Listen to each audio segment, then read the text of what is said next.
These are biological males. Just stop it, people. Stop acting like, oh no, they're women. Nope.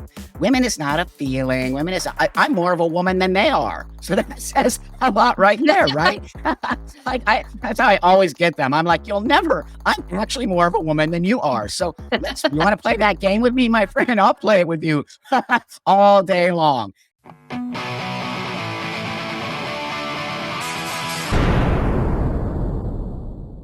Hi, I'm Buck Angel. I am a female to male transsexual. I am a biological female who transitioned, 32 years ago. And here I sit today, kind of pushing back on the trans ideology. Thank you so much for joining me. I'm a little bit starstruck right now. I really appreciate this. Could you give me a little bit of insight into how you got in, I know it's a long sort of trajectory of activism, but could you give me a sense of how you started in activism and how you got to where you are today in terms of the whole trans issue?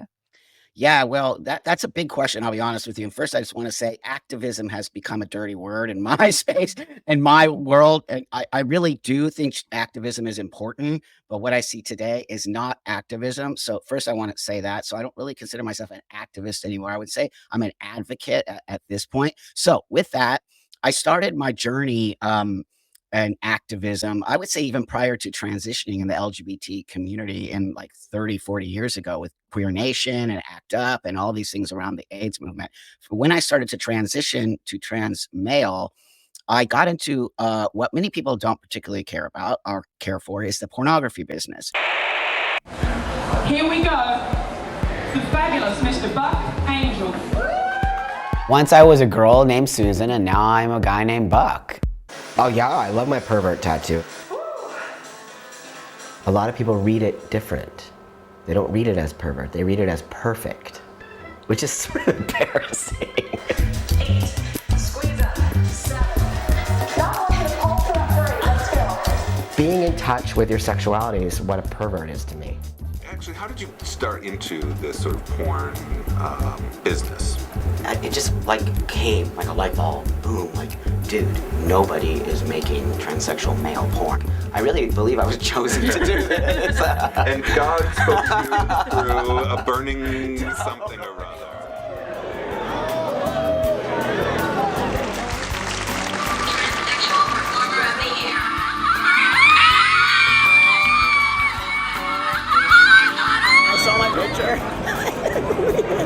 I almost started to cry and I was like, I was screaming for myself. I feel like a star. You are a star. And that became on some level a sort of activism. And what I mean by that is activism to champion for different kinds of bodies and sexualities and things like that, because there wasn't anything spoken about 30 so years ago around a female becoming a male. So my activism really revolved mostly in the early days around freedom of sex and freedom of sexuality and different kinds of bodies. And I used pornography as a platform. And through that, I started to be noticed by universities and by people who were outside of the pornography business in a more academic field. And so I started to get to travel around pretty much the world and talk to universities and different types of people. And that was my activism, was to show a human side of a transsexual female to male, because, even today, you don't see a lot of representation from female to male. Mostly all this conversation, and it always has been revolving around a male to a female. So it was really powerful for me to get to expose the world to a different type of transsexual person. And so I guess really that was my activism for a really long time. And then I really stayed within the sexual space by creating the first trans male sex toy, or for lack of a better word, sex toy, or what I like to call sexual wellness, because it gives it much of a more of a buffer and people don't get all crazy. And so that really helped, I think a lot of trans males connect to their bottom space, so they didn't have to have what we call the bottom surgery. I don't have the bottom surgery, by the way. And I always championed for pretty much finding your space, but understanding, you don't have to necessarily have quote unquote a penis to be a man. So, and then that parlayed into really becoming somebody who started to see things in the trans community that were really upsetting to me as an elder in this community. And I started to see people being sort of stuck in a space that I believe that they shouldn't be stuck in. And that's the internet. I'm 60 one. And so imagine what I see today with the internet. And I think it's very dangerous. And I think it's really exposing things to people that they shouldn't be exposed to. And I started to step up and speak out about, young people thinking they're trans when I really believe that they're not trans. And that trans becoming an identity choice as opposed to a medical condition, which, as you probably know, I really champion for it as a medical condition and why I call myself a transsexual. So I kind of hope I put that all in a nutshell for you and it makes sense. That's really helpful. There's so much in that I wanted to get into. Yeah. In particular, I've been sort of writing about this for a while and interviewing different people. And one of the things that I've kind of struggled with is, on the one hand, I'm really sympathetic to the argument that people make, where it's like, the process of becoming a transsexual in the past was really about passing. It was about being accepted and seen by society as the sex that you wish to be seen as, whatever that means, and whatever right. that presents That's as for right. you. Yeah. But on the other hand, there's this movement against trans medicalism. So, part of the reason why people push to have trans medicine for kids is because, it becomes really difficult to pass if you go through puberty. So I just wonder, like, how do you juggle those two possibilities? Like, what happens if you just can't pass? Great, excellent question. And first off, I just want to let you know it's why I champion and push the difference between transgender and transsexualism. So for me, I believe transsexuals have a medical condition which is called a disorder, gender identity disorder, which I have. And so by having that, you need to medicalize. Now, that being said, this is something I did at the age of 30. Okay. I did not do this as a child. And I grew up in an environment where in the 60s and 70s, where I was a tomboy and I lived a life as that. As I moved through my life, I became a butch lesbian and I lived in that space. It was a little uncomfortable, but there was a part where I just accepted myself being a female and a very masculine female, but there was always something kind of underlying there. Now, that being said, as you see today, look at me. I don't think anyone would ever even know that I was a biological female unless I actually have that discussion with you. So this idea that these trans activists are pushing on that these kids need to be taking puberty blockers is false, false, false. Because here's the deal. This is something only an adult can make a choice. There is no child that can make this choice. There is no child that understands they are trans. And here's what I'm going to show you the difference. I didn't know I was trans, nor did I ever even think of that word trans. I thought I was a boy. Big difference. So I'm coming to it and I feel like a boy. These new activists are coming to it. I am trans. So you're not giving a child any sense of kind of growing and feeling themselves out. And what if they're homosexual? I lived part of my life as a homosexual woman, and I'm actually glad I did because it really gave me a bigger perspective on my life. Again, remember 32 years of transition at this point. I've never looked back because I made a solid choice. So this argument about puberty blockers upsets me because not only are you taking away a child's right to their own space and their own body as they get older, but as we know, there are many, many, many horrible side effects to these puberty blockers that they call it. Well, one of the reasons that sparked my interviews with a number of people who've been thinking and writing and speaking out about this topic over the past week was the WPATH files. Last week, the UK saw the release of the Cass Review, which is written by pediatrician Dr. Hilary Cass, and called for at least better gender services for young people that match the standards of other NHS care.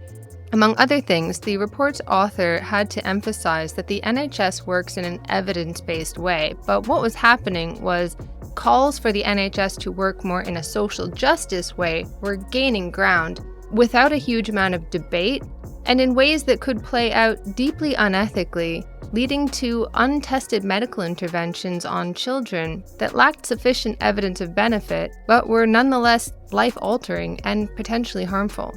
Buck just mentioned puberty blockers, and it's worthwhile to look at what the Cass Review concluded on that front.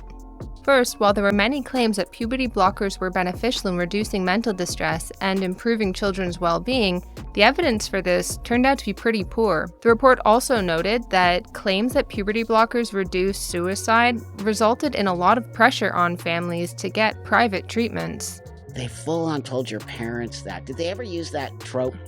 If Brianna doesn't do this, she's going to kill herself. Did they ever say that to you? They did. I had heard the whole trans women live till 30 thing, yeah, since I was a 13, 14. And they had told me that you will have a better chance of being seen as a woman if you do this all before you're an adult. But where are they getting that information from? Because we don't have any studies. Their checks, that's where they are. Yeah. You're awesome. They drained us of everything. Oh my God. GPs were also put under pressure to continue prescribing treatments under the impression that if they failed to do so, they put their patients at risk of suicide. But there was no evidence puberty blockers improve body image or dysphoria, and there was very limited evidence for positive mental health outcomes. And of course, given how much young people had been told that these were necessary for the improvement of their mental health, it's very difficult to disentangle a placebo effect from the actual effect of the drugs. The review also notes that hormonal surges are a normal part of puberty and can lead to mood fluctuations and depression, particularly in girls. Blocking puberty might have a dampening effect on that, but it may not be an appropriate response to the discomfort associated with puberty. On the other hand, a known side effect of puberty blockers is that they may reduce psychological functioning. Cass goes on to question the need for puberty blockers except in a very narrow range of circumstances, since trans men typically masculinize well on testosterone, so there's not really any reason to stop puberty early in order to enhance the possibility of passing later in life, especially since they at least don't increase adult height. For trans women, there might be the benefit of stopping certain changes like a lower voice and the growth of facial hair, but this has to be balanced against the effect of these drugs on penile growth, which is necessary for a successful vaginoplasty, and these things need to be balanced. Again, Cass underscores the degree to which many young people and their carers really truly believed in the efficacy of these drugs and the fact that they needed them. The trouble is that can lead to a pretty strong placebo effect. So there just isn't enough evidence that the huge stated claims made for puberty blockers actually exist in reality. On the other hand, the potential for damage is huge. And so as far as I'm concerned, the passing thing is important. And if you know, there are a lot of trans women who had to deal with that puberty thing and they took care of it by surgery. I'm sorry, but that's just part of the road of being a transsexual. And that's why I really champion for why are we not helping these kids get out of dysphoria? And when you start giving a kid puberty blockers, you're putting them into dysphoria. So the whole point of going through therapy and having a structure is that so we can push you out of it. I do not wish this upon anybody. I mean, it's great that I get to live this way, but I wish to God I was born a man. I do not wish I was transsexual in any way, shape, or form. Did that make sense? Yeah, definitely. I think one of the arguments people put forward is that, like, to force someone to go through puberty when they truly feel themselves to be the opposite sex is a form of trauma. What do you respond to that? No. First off, how do you know? You are answering for those children. Okay, I went through puberty, you went through puberty, the whole world goes through puberty. Everyone deals with trauma. Secondly, how would a child know the difference from being a boy and a girl unless they go through puberty? You know, I'm a parent of an 11-year-old. He doesn't know what's going on with himself and his body. And, you know, he knows he's a boy, but he could see the stereotype, right? This is the problem. We're telling kids stereotypes.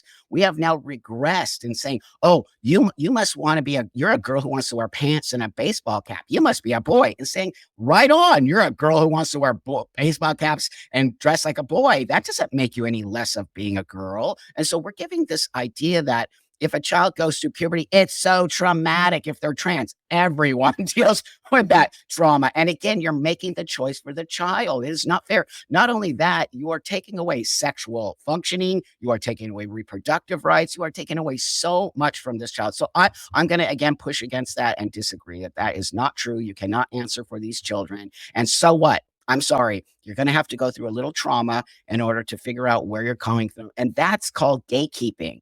And that's where we lost. That's where the transsexual community messed up and we didn't gatekeep from the beginning. And so as far as I'm concerned, I've become a gatekeeper now and I will not let these children go through this situation. And I don't care if everyone hates me because I guarantee you in 5 and 10 years, they're going to turn around. My God, thank you, Buck. You helped me get through that horrible part of my life. Yeah, I've come to the conclusion that unfortunately is. Sad though it is, difficult things sometimes have to be difficult. Like, are you kidding me? Yeah. You think that we're gonna all of a sudden just pat these kids and give them accolades and this is what they're doing. They're like, trans is great. Trans, you see the ideology attached with this. It is so disrespectful to a person like myself to have all of these accolades and all these things. It's so beautiful to be trans. They're selling trans to young people. We should never be selling this to anybody. This is it is a horrible space. And I don't mean that in any sense of, oh my God, don't. It's just not something you want to put a young person through. Why can't we teach them about loving themselves? Why can't we teach them about, okay, maybe you're a little bit butch or maybe you're a little bit feminine. Now, the minute you're that, you're immediately shoved into a space. That's why I feel like it's disingenuous on some level. This whole trans movement is disingenuous. Yeah, I interviewed Debbie Hayton, and I read her book as well. And she was really refreshingly quite honest about her own experience with how being trans for her, or becoming a woman, perceived as a woman by society, was tied to something sexual, that it was part of her own sexuality. And it made me kind of realize that maybe I'd played a part in this myself, actually, because I was very sympathetic to the gender critical feminists who were like, a lot of these men who are, trying to become trans women, it is a sexual fetish for them. And your acquiescence is part of this fetish. And I was like, well, I don't want to be I don't want to be an unwilling participant in a man's sexual fetish, but then the way that she described it to me was really interesting and refreshing. And it made me feel quite sympathetic to the fact that actually that is the fetish that dare not speak its name, because we have such a taboo in society against male sexuality. That male sexuality is just like gross and dirty and disgusting. And yes, it is like a powerful thing that does need to be controlled, I think. And that's why society does put taboo on it. But on the other hand, it was to that extent that you just cannot outright say, like, for some people, it is about a sexual attraction. That just could never be spoken. I thought, well, that's really unfair. Could we not have a more open discussion about sexuality in society? Like some trans women are men, and that's okay. There's It is nothing wrong okay. with that. Thank you for saying that. And then that's why Debbie is a hero of mine, because she's willing to have that discussion as I am. And it's hard for us because we get hit on all sides. Believe me, we get hit from everyone. And so, unless people are going to come to the table like you and I, and however your opinion about my journey is, I can't stop you from having that opinion. But what I can do is try to reach out to you and say, hey, wait a minute here. This is something that is very serious. And it did help me. I'm 32 years in transition this month. And I really want people to see me, live in society. I want to be a part of society. I want to sit at the table with you. I want to be Buck. I want to have my wife and my kid and walk the world with you. I don't want to walk pushing against you. And this is the difference between me and them, because they want to push against you. So I go back to telling you, I don't think these people are being honest about the situation. And so what happens is AGP came into the picture. And so what I see is a different type of trans person coming into this. And I believe that they're also cross-dressers and transvestites, which also is not a bad thing. But now we're putting this stigma on it because now that's why they've infiltrated the trans community. And instead of being honest about their own fetish and fetishizing themselves on some level, which again, I don't care how you live your life as an adult, but stop pushing it on other people and being not honest. So that's why Debbie's voice is so important, because she's willing to have that conversation. She realizes that she has this situation going on. Yeah, I've come after all of this thinking about it. I've come. Tell me how you think about this. Yeah. I think you probably agree, because I think I probably learned this from you. That I think we need to be more honest about that. There are many different reasons why people may choose to transition. Yep. And we need to be honest about what transition is like. That it's not a life-saving series of procedures that, oh well, anything goes because it's to save a life. Let's go back to the Cass review, which deals with these claims about suicide. Now, while young people with gender dysphoria are at increased risk of suicide, the risk appears to be comparable to other young people with a similar range of mental health and other issues. Clinicians feel under pressure to support medical transitioning because of widespread claims that it reduces suicide risk. But, the report notes, this conclusion was based on weak evidence. While a lot of studies did show that there was a reduction in suicidality after gender-affirming treatment, these studies had major methodological flaws, including the fact that they tended not to control for other kinds of psychiatric comorbidities. Studies also tended to have poor response rates, and some studies showed suicidal ideation as a side effect of treatment. The report concludes, in summary, the evidence does not adequately support the claim that gender-affirming treatment reduces suicide risk. However, the distress is real for these children and young people, some of whom hold strong beliefs about the efficacy of both puberty blockers and masculinizing or feminizing hormones. This will be exacerbated by long waits to be seen in specialist gender services, with only internet and peer group sources of support and information, and without access to clinical advice on the range of available options to manage their distress. Thus, fear that delayed access to medical treatment may lead to suicidal thoughts and behaviors remains high in parents and clinicians, and this is regardless of how effective the treatments may be once accessed. I mean, to be honest, this is experimental medicine. It is really serious. It can have some serious drawbacks, and it is body modification. That's right. It is a form That's of, right. and and I think if we have that kind of open conversation about it being body modification and experimental, rather than this is going to save your life, it's all about joy and celebration and so on. I think we can kind of temper without stigmatizing people, but temper some of the overrun of the enthusiasm. I don't know what you Well, think of it. we got it just took a left turn when these certain people started to infiltrate the community and change the definition of trans, change what trans is, bring in all these other non-binary trans, teaching young people, okay, that they can be trans without gender dysphoria. That I'm like, what is happening? Why would we want any person to be trans? That's my ultimate question I keep asking the trans community. And people are like, well, Buck, you did it. And I said, exactly. But I went through a system. They call it gatekeeping. I like to call it safekeeping because you see how it gives it a much more calmer space. And so I see an ideology attached to it, which scares me because the adults are doing this to the young people. They are giving them, and I believe that they're using the young people because the more young people we have attached to trans, the more it looks like it's a real thing. And all of a sudden, well, look at how we have all these trans people. And I'm like, but they're not trans people. They're kids who are dealing with comorbidities, psychological stuff, anxiety, depression, autism, right? All of a sudden, autism is part of trans, where I don't believe that is actually a thing. I think because you're autistic, you get sucked into this. I've done a lot of interviews with autistic people as well as autistic parents of autistic kids. And I started to really shine a light on, nope, they're targeting a very specific population. So I 100% believe what you're saying is right. Honesty. And I'm so honest to the world that it's making the transgender ideology space get mad at me because I'm exposing that you see the difference between an ideology and a medical condition. Can you tell me a little bit more about your critics? What has it been like? What has it been like sort of coming out on this side of the argument?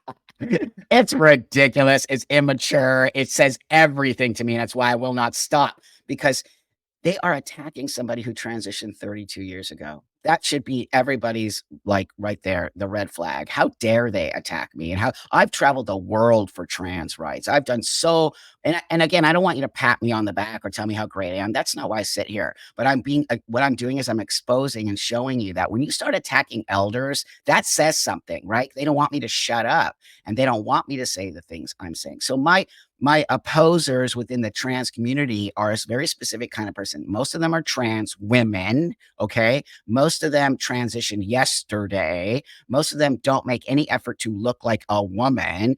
A lot of them are bearded men who are saying they're trans. I will not tolerate that. That is not trans. Transsexual people make an effort to this. You think this is easy? 32 years on testosterone. I have health problems. I have all kinds of stuff, but I'm willing to take that on. But I guess what I'm trying to say here, those people are not for me, in my opinion, are not real trans people. And why, when I expose them, they get mad at me and they want to take me out because I'm saying, no, you do not. No trans woman in their right mind would ever walk into let's use Planet Fitness, into a locker room with a beard and just fling their wiener around and act. There's just no way. I've been around her a long time. And I just know the authenticity of a real trans woman would never.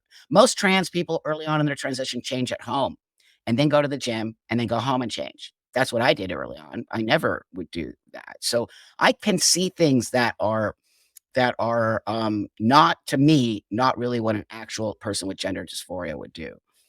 It's really interesting what you mentioned about people with beards and so on. And I know you've got a video where you watch some TikTok clips. I don't really know how else to tell you this, but if you saw me dressed like this, walking down the street in my heels, pretend I shaved my beard and I had one of these on my face, you would have no fucking clue, all right?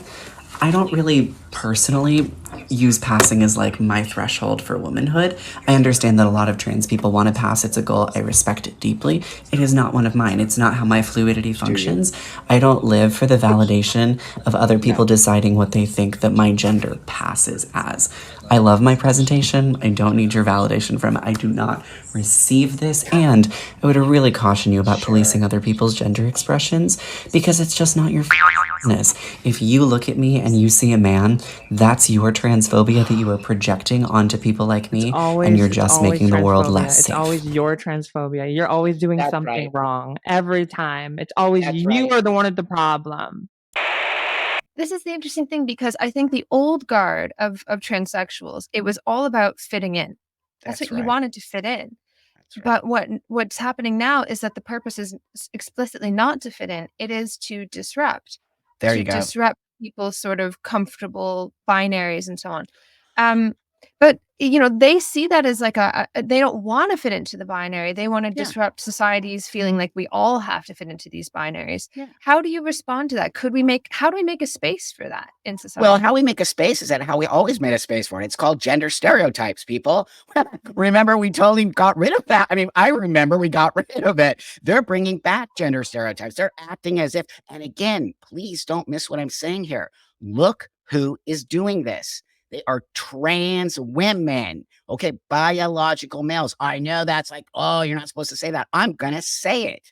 These are biological. These are raised male. They are socialized as male. They come to the table as male. Just because you want to look like a woman does not make you a woman. I'm not a man, okay? I literally walk the world looking like a man. I want to be a big difference. I'm honest about this. It's sort of on some level, and this really pisses those trans activists off. I'm wearing a costume. And I don't care if you like it or not, but I am. I'm not an idiot. I know exactly what I'm doing here. This is a buffer for me and for you. In order for me to live really solid in this world, I have to let you see me as a man. I never get misgendered. I never feel uncomfortable going to your house or hanging out or whatever. People don't need to know about my transsexualism unless we're, talking about a certain thing, or they know who I am, right? So this is the difference between me and them. Yes, if you want to fit into society, you've got to participate in society. Society isn't going to change. It's changed for you. Now, that being said, they need to have their own lane. That's why I always distinguish between these non-binary people. They're not trans, they're non-binary. And go for it, my friend. Be gender non-conforming, be all of those things. But stop telling the world that they have to bow down to you. I've done this too long. And it is on some level a game. If I want to live comfortable in this world, I've got to play on your field, not on my field. My field is tiny, tiny. So now all of a sudden we changed fields and the tiny field is the majority field. And I'm like, what's happening here? This is why people are pissed. And this is why women are mad. And it's why I hate to use this word siding, but it's why I won't participate in that. And I do see women. I am a biological female, and I fought for women's rights for many, many, many years. And I do see this idea that trans women are women and get out of our way. And I'm like, but why? Why is this happening? Why is the majority of this sort of fight coming from this trans woman space, and they're being so much like bullies? It is unbelievable to me that we are in this space right now. Well, I have my own theory about why that is. Well, so do I. Well, I'd like to hear it actually. I think we've Sure. been sort of maligning masculinity for a long time. Mhm. But the thing is, we sort of malign certain aspects of masculinity and femininity. So, like, Mhm. femininity tends to be associated with consumerism, and like especially like teenage girls in movies, they'll often make fun of them, like, oh, they're like shop at the shopping mall, and they're all very silly and ditzy and this sort of thing. And the good girl, the smart girl, the one who's not like other girls, she rejects these aspects of femininity. Let me get you guys. What can I get here that has no sugar, no carbs, and is fat-free? Water. In girl world, Halloween is the one night a year when a girl can dress like a total slut and no other girls can say anything about it. Unfortunately, no one told me about the slut rule, so I showed up like this. I knew it! You are a loser! You ruined everything! You do not deserve to be prom queen! So there's certain aspects of femininity that are quite maligned. And then there's certain aspects of masculinity as well. And especially with this whole like cis het white male kind of thing. Wow. You know, you are really invited to, you know, you've done nothing and now you have this original sin from birth. And who wouldn't want to kind of shirk that off? So I think that's kind of what's happening to a certain extent. Well, I'm going to keep saying it, and this is probably why I'm disliked in a very specific part of the community. In part 2, we talk about whether transition improves mental health, what makes Buck so passionate about this issue, and why he says he's more of a woman than trans women. Visit www.patreon.com/Ashley A. Frawley.